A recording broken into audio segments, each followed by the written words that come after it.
You want to hold it up. Wrap it. You want to apply direct pressure, right? What else do we need to do? Get the speed up. Wrap it. Elevate. Elevate, right? Now hold tight. And if this doesn't work, this is direct pressure and this is a trauma dressing, right? This is probably not going to do it, folks. Not with an arterial wound. Bring it in close. Just like that. Bend it up like that. Take another dressing, keep holding pressure. These are going to be flailing all over the place. These aren't ABD pads. Okay, let's assume these are ABD pads. You want to fold them up, just like that. You see how it's thickening the dressing? I'm going to keep holding down. Get some help. Hold that down. All right. So scared now since I got John. You got to really hold tight. Elevate. Now, this is a trauma dressing. Must have go home and say, Mom, you shot yourself in the leg. You see how tight I'm doing this? And you just keep doing this. It is tight. It's good, but Okay. Once you do that, hold it down. Look to see if there's any bleeding. If it's soaking through, which it may do, you can put a tourniquet on at this point.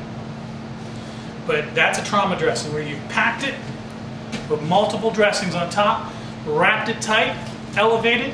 If that still doesn't work, even before you put a tourniquet on, what else can you do? keep wrapping it. Pressure More points. Up tilt, press down hard. Yeah, his leg will start falling asleep now. Okay? You got to stop that bleeding. And once it's stopped, you want to hold for another 20 minutes. Okay? Once you're confident the bleeding has stopped, you can let it down. Be sure to take the sock off. There's a little pulse point right up here that you want to feel for. Take your pen if you got one and mark it so the paramedic can see it. Because they're going to be checking that often. Because we don't want to lose his leg. Now, with all gunshot wounds, remember, this is how you treat extremity gunshot wounds. If it's on the belly, same thing. So that puts some occlusive dressings. On the chest, has to be occlusive dressing. You have a sucking chest wound. You may even have to burp the wound. That's where the occlusive dressing, you have to burp it to let the air out of the chest. Okay? It's important. You don't want to look for tracheal deviation, jugular distension, things like that. Make sure he's getting plenty of oxygen.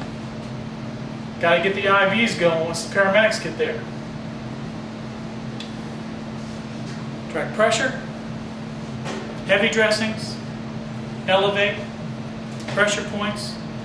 Then, even if that doesn't work, which you can't happen with a femoral artery burst, then you can go with a tourniquet.